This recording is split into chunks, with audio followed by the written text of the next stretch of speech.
Assalamualaikum warahmatullahi wabarakatuh. Jumpa lagi di channel Wan Aceh.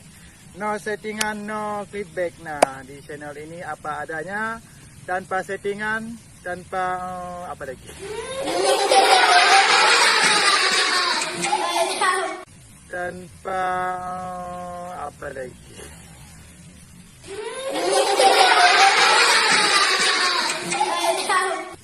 Nah, pada hari ini kita akan coba menangkap tikus lagi. Berhubung ini sudah musim tanam.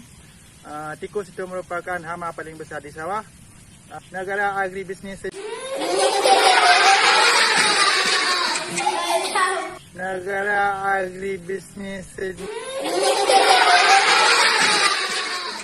wabarakatuh. Jumpa lagi di channel Wan Aceh.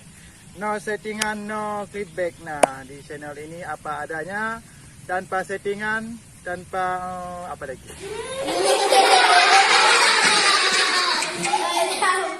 Tanpa apa lagi?